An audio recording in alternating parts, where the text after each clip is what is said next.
Varicose veins కి సరైన చికిత్స కోసం సంప్రదించండి ఎవిస్ హాస్పిటల్. నమస్కారం. కార్తీక్ పురాణం 27వ రోజు పారాయణలోకి వచ్చాం. విష్ణుగణాలు చెప్తున్న చోళ విష్ణుదాసుల కథ అనంతరము ధర్మదత్తుడు మరలి అడుగుతున్నారు, ఓ గణాధిపతులారా, జయ విజయులు వైకుంఠమందలి విష్ణు ద్వారపాలకులని విని ఉన్నాను. వారు ఎటువంటి పుణ్యం చేసుకోవటం వల్ల విష్ణు స్వరూపులే అంతటి స్థానాన్ని పొందారో తెలియజేయండి అని అడిగితే, ఈ విష్ణు పార్షదులైన జయ పుణ్యశీల సుశీల పుణ్యశీలుడు ఇద్దరు ఈ కథ చెప్పడం మొదలుపెట్టారు. జయ విజయుల పూర్వజన్మలట. తృణబిందుని కూతురు దేవహూతి. ఆమె యందు కర్దమ ప్రజాపతి యొక్క దృక్స్ఖలనం జరగటం వల్ల ఇద్దరు కుమారులు కలిగారు. వాళ్లలో పెద్దవాడు జయుడు, రెండోవాడు విజయుడు. వాళ్ళిద్దరూ కూడా విష్ణుభక్తి పరాయణులుగానే ఉండేవారు. అనంతరము అష్టాక్షరి మంత్రాన్ని ఉపనయనానంతరము ఆ అష్టాక్షరి మంత్రాన్ని జపించటం వల్ల వాళ్ళు విష్ణు సాక్షాత్కారాన్ని కూడా పొందారు.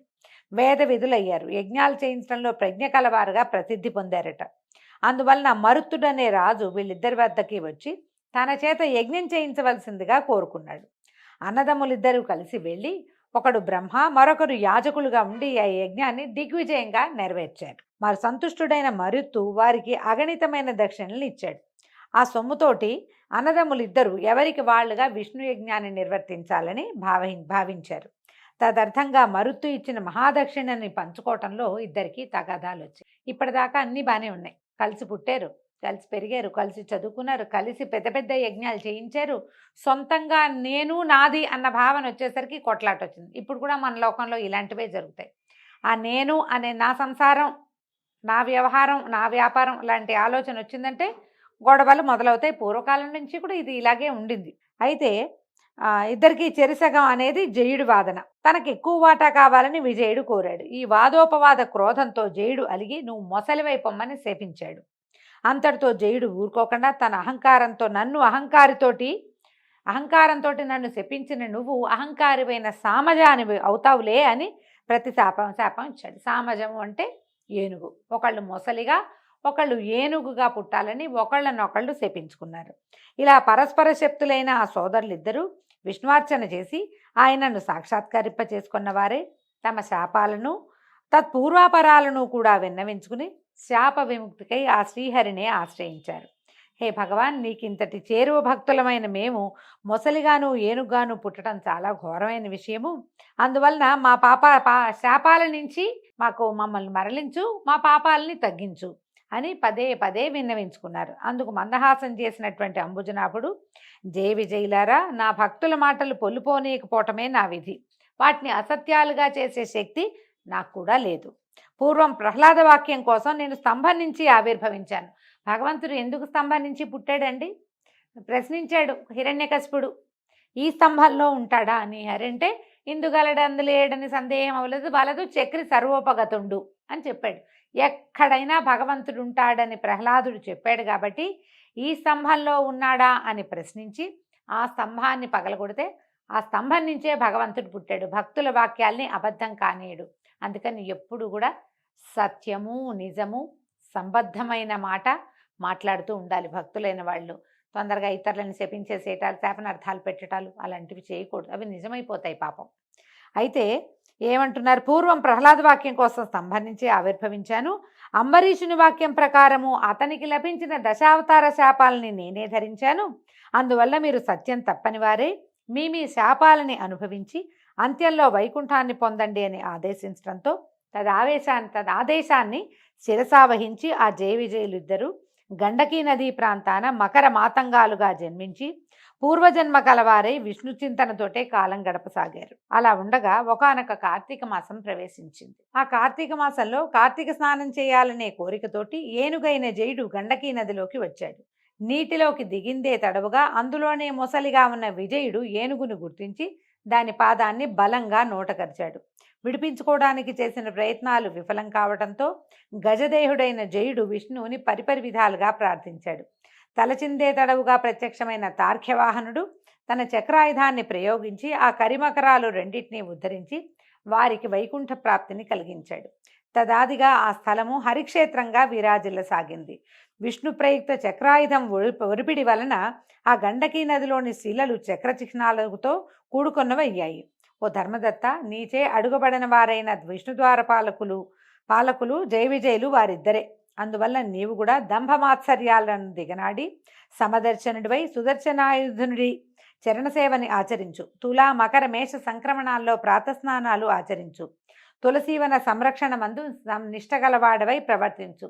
తులసి చెట్టుని రక్షించాలండి. ఇది యథావిధిగా తులసి చెట్టు ఆమె నిద్రపోయేలాగా చేయకూడదు.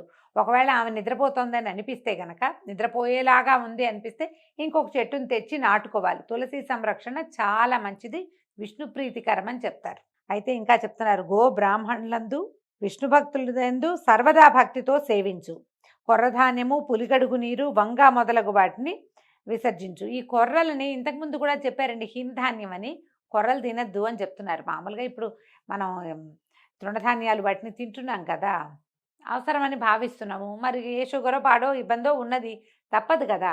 అందుకని ఈ కార్తీకం ఏదైనా వ్రతాలు ఉన్నప్పుడు కొర్రలు తినబోకండి. అంటే పురాణాన్ని బట్టి అండి, మీ మీ అవకాశాలను బట్టి చేయండి. కానీ ఇలాంటి ఒక వాక్యము 2 చోట్ల ప్రత్యేకంగా చెప్పబడింది. పులిగడుగు నీరు అంటే పుల్లటి నీళ్లు వాటిని తీసుకోవద్దని చెప్తున్నారు. వంకాయలు కూడా విసర్జించాలట. జన్మ ప్రకృతిగా నీ వాచన అనుష్ఠిస్తున్న ఈ కార్తీక విష్ణు వ్రతం కంటే దాన జపో యజ్ఞ తీర్థాలు ఏవి కూడా గొప్పవి కాదని గుర్తుంచుకో.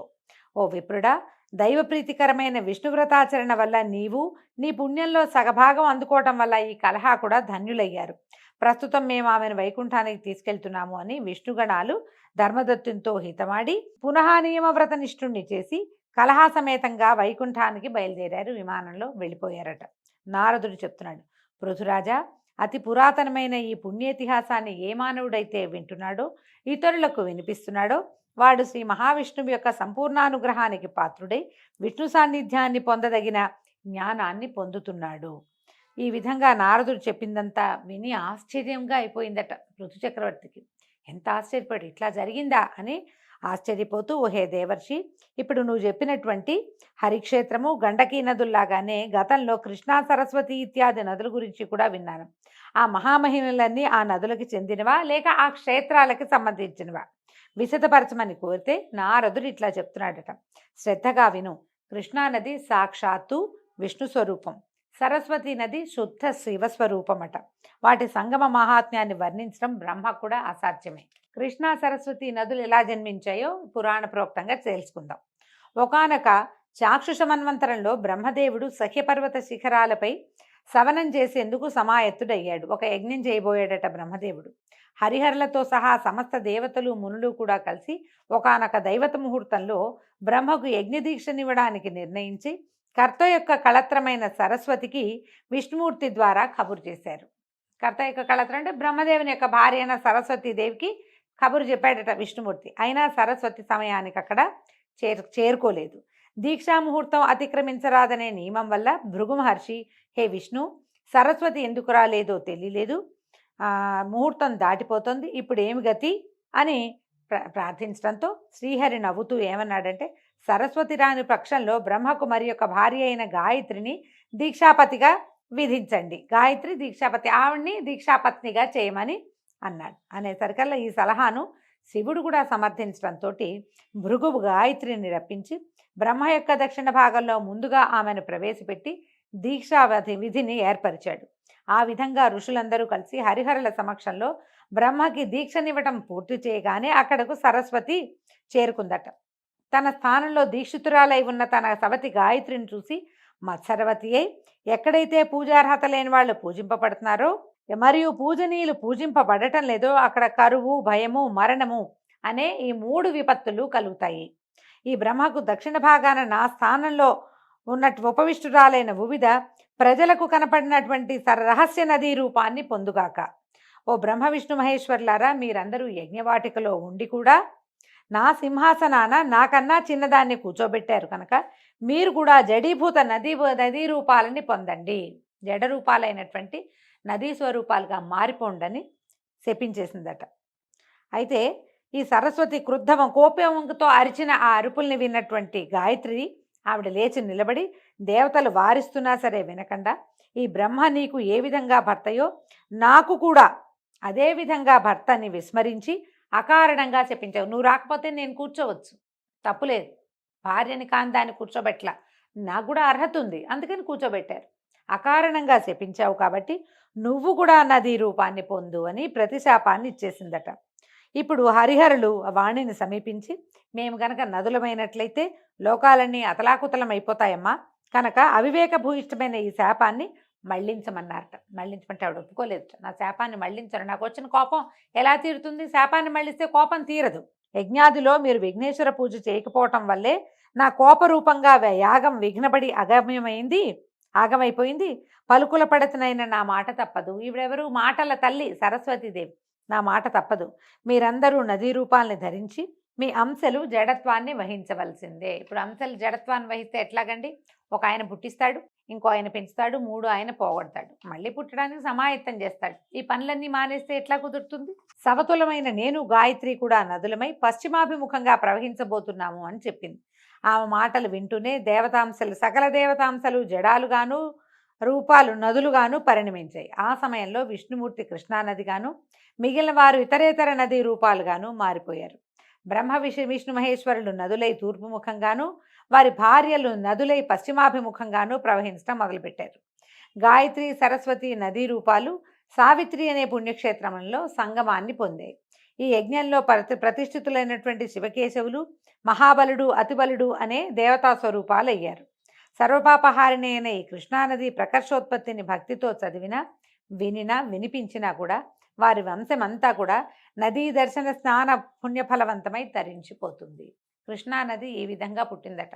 అందుకే కృష్ణ నల్లగా ఉంటుంది, విష్ణు స్వరూపం కాబట్టి ముదురు రంగులో ఉంటుంది. ఇది చెప్పినా కూడా సైన్స్ ఏం చెప్తుందండి? ఆ ప్రాంతపు నేలంతా రేగడి నేల అవటం వల్ల, నల్లటి మట్టి మీద ప్రవహించడం వల్ల నీరు ఇంచుమించుగా నది ఏ రూపంలో ఉన్న మట్టి సాయిల్ మీద ప్రవహిస్తే ఆ రంగులో కనపడుతుంది. కాబట్టి కృష్ణ నల్లగా దర్శనమిస్తుంది అంటారు. ఈ కృష్ణానది ఎట్లా నదిగా మారిందో తెలుసుకున్న దాన్ని చదివితే చాలా పుణ్యం లభిస్తుందట. నదిని చూసిన పుణ్యాన్ని మనం పొందుతాం. దీంతో 27వ రోజు పారాయణ పూర్తయిందండి. రేపు ఉదయం 28వ రోజు పారాయణలో మళ్ళీ కలుసుకుందాం. నమస్కారం.